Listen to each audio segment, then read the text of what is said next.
Bismillahirrahmanirrahim. Alhamdulillahirrabbilalamin.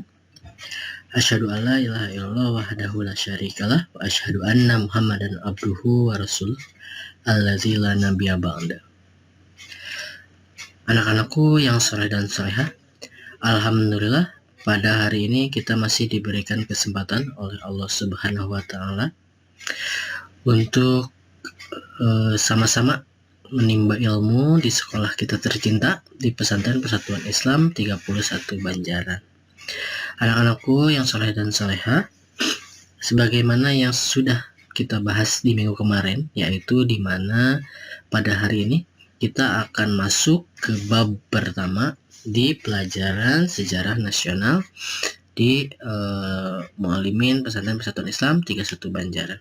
Nah, di bab 1 ini kita akan membahas mengenai kolonialisme dan imperialisme, begitu ya. Maka untuk kesiapan silahkan untuk menyiapkan buku tulis sejarah nasional dan pulpennya terlebih dahulu ya. Nanti yang terdapat di video ini silahkan untuk dicatat, begitu ya, karena ingatan terbaik seorang manusia adalah mencatat. Maka silahkan untuk dipersiapkan terlebih dahulu ya.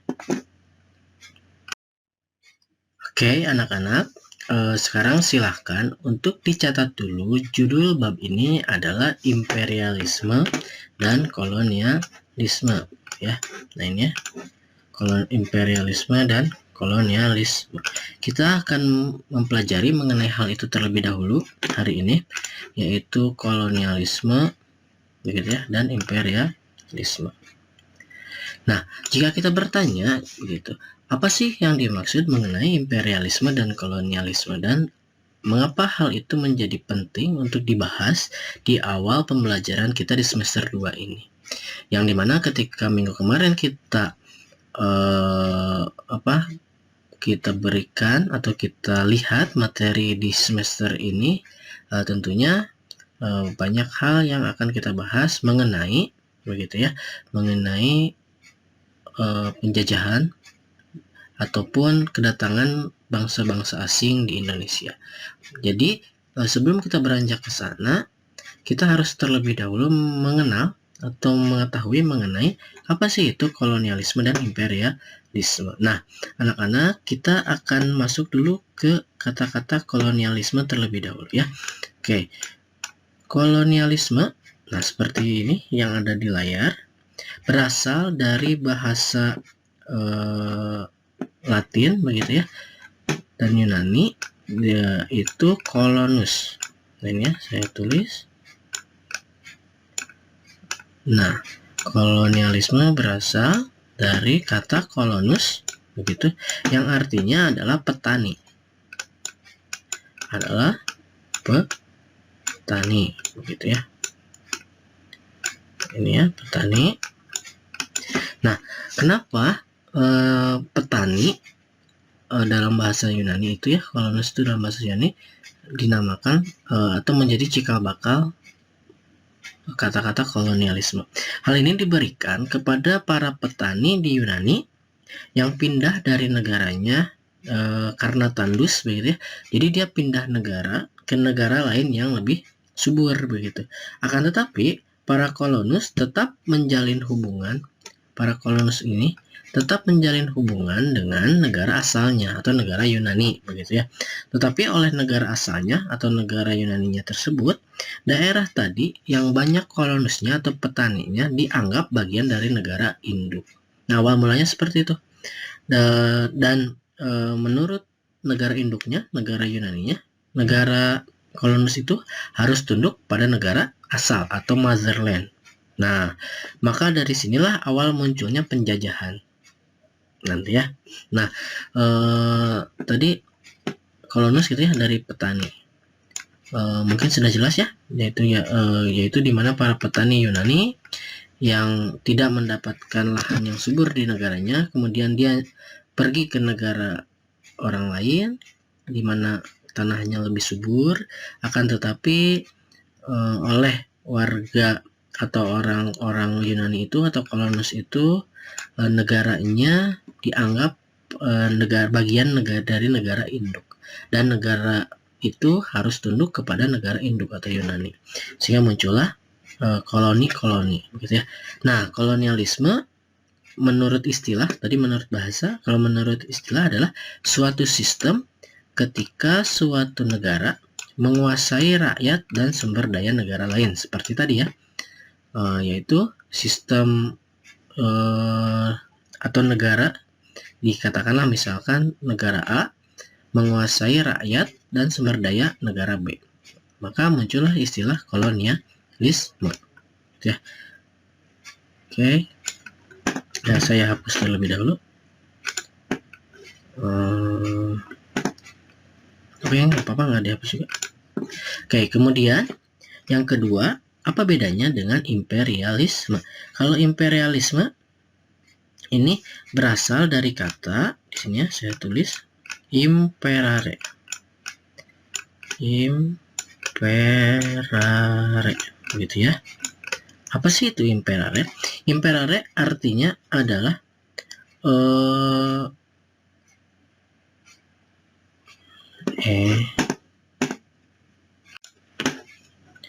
nah, imperare gitu ya, dalam bahasa Latin itu artinya adalah memerintah, begitu. Memerintah,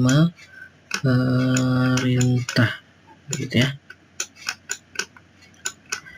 Imperare artinya memerintah, dalam pengertian adalah usaha suatu negara untuk menguasai negara lain demi kepentingan ekonominya, politik, dan budaya agar mencapai kemakmuran dan kesejahteraan bagi negaranya, atau suatu penjajahan langsung yang dilakukan oleh suatu negara terhadap negara lain, begitu.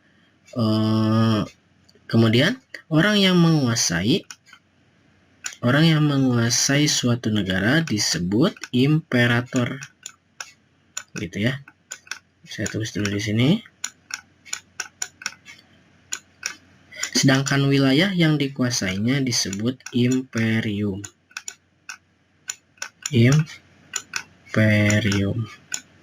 Oke.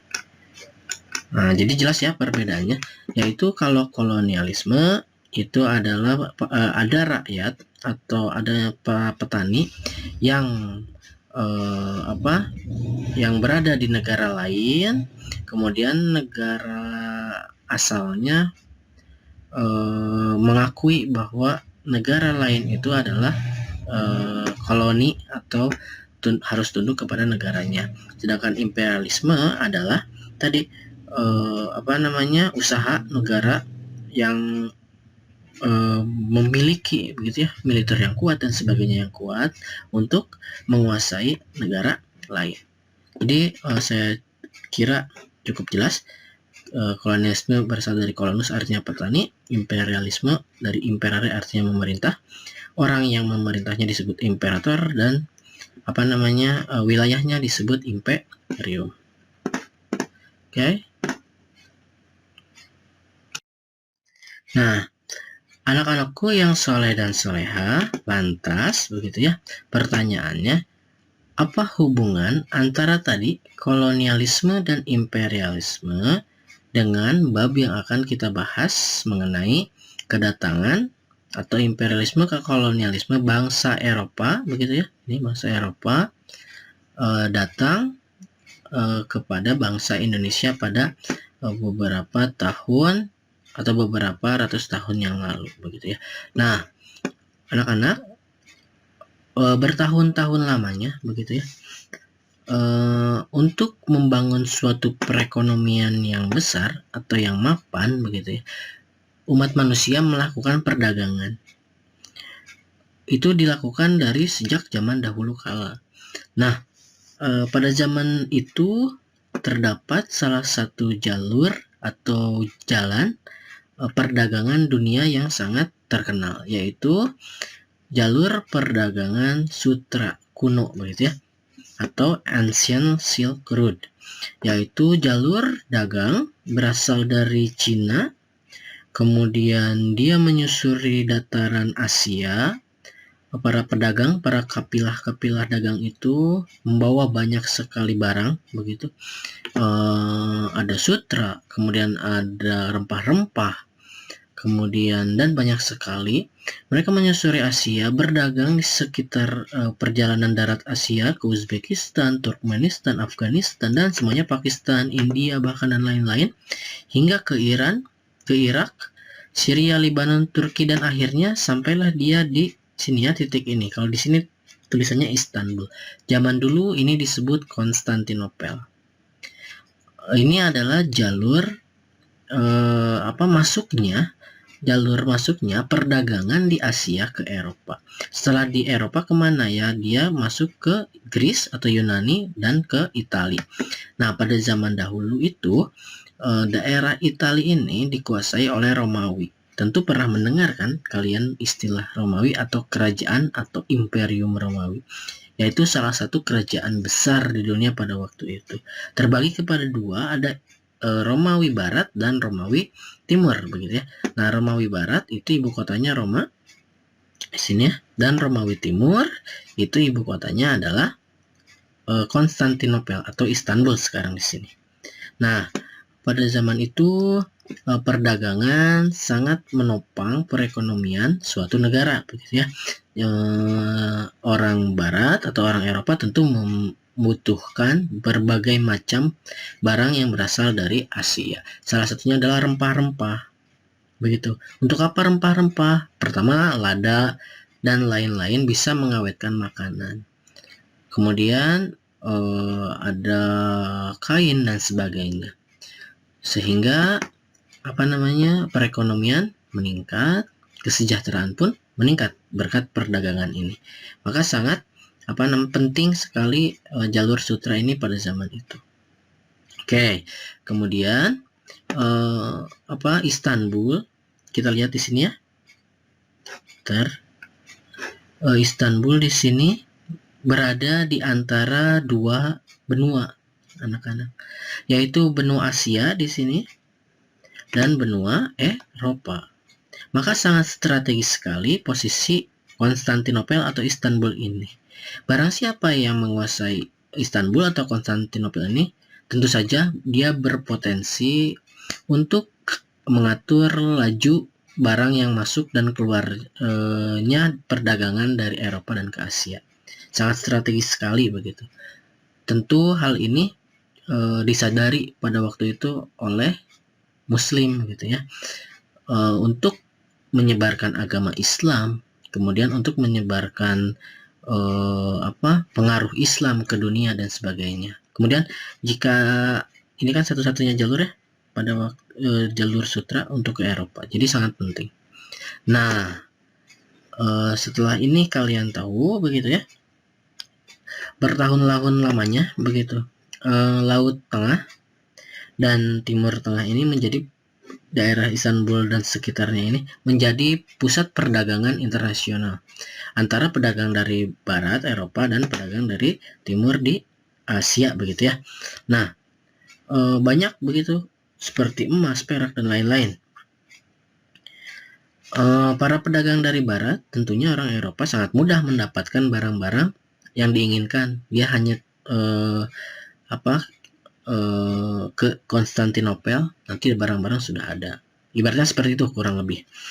Namun, kejadian berlanjut atau kejadian yang mengubah sejarah adalah ketika datang dari kalangan Muslim, yaitu Muhammad Al-Fatih pada tahun 1453.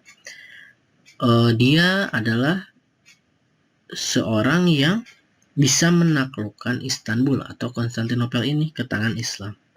Sehingga apa yang terjadi? Tentu saja ini dikuasai oleh Islam, Istanbul atau Konstantinopel, sehingga barang-barang dagangan bisa dikontrol oleh Islam atau Muslim. Akibatnya apa? Akibatnya harga-harga barang untuk Eropa, karena pada waktu itu Islam dan Kristen sedang melakukan perang salib ya, sehingga musuh bebuyutan begitu, bisa dikatakan seperti itu kurang lebih. Nah, ketika Istanbul atau Konstantinopel ini dikuasai oleh Islam, tentunya bangsa Eropa itu mulai kesulitan mencari barang-barang, terutama rempah-rempah yang berasal dari timur, sehingga mereka adapun misalkan dapat barangnya, tentu harganya lebih tinggi daripada biasanya, sehingga kelimpungan begitu orang Eropa ketika barang hasil dagangannya dikuasai, begitu ya, kurang lebih istilahnya di Konstantinopel ini oleh Islam. Maka apa yang terjadi? Kita lihat di slide selanjutnya. Adapun latar belakang yang lainnya nanti dijelaskan selanjutnya.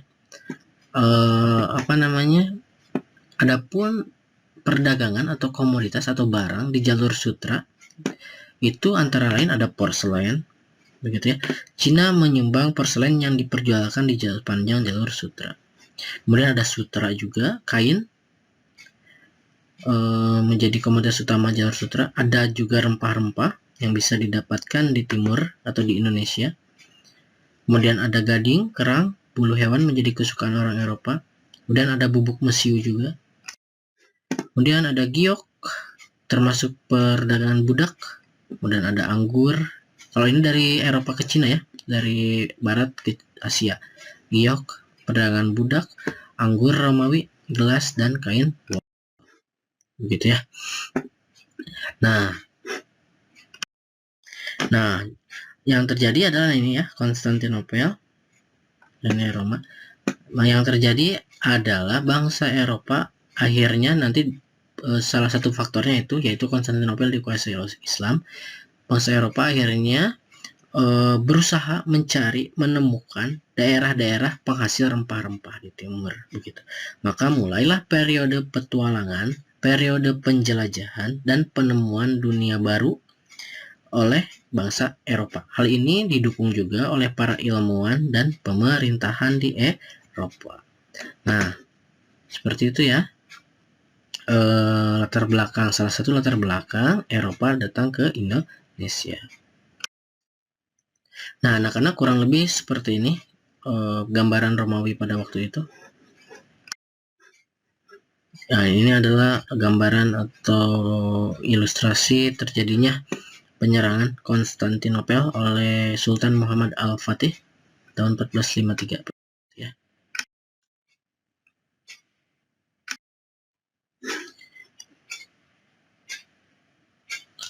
Oke, anak-anak yang soleh dan soleha, insya Allah kita akan melanjutkan materi ini di minggu depan, yaitu banyak sekali faktornya selain runtuhnya Konstantinopel.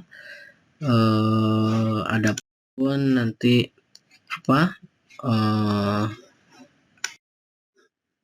penjelajahan samudra sehingga bangsa Eropa masuk Indonesia itu, adanya kisah perjalanan Marco Polo, penemuan teori bumi bulat, kompas, semangat reconquista juga. Nah, insya Allah akan dijelaskan di minggu selanjutnya. Begitu ya anak-anak. Nah, tadi materi-materi tadi silakan untuk dicatat di bukunya. Oke anak-anak, saya kira hari ini cukup sekian. Saya tutup dengan doa, Rabbana atina fid dunya hasanah wa fil akhirati hasanah wa qina adzabannar. Assalamualaikum warahmatullahi wabarakatuh.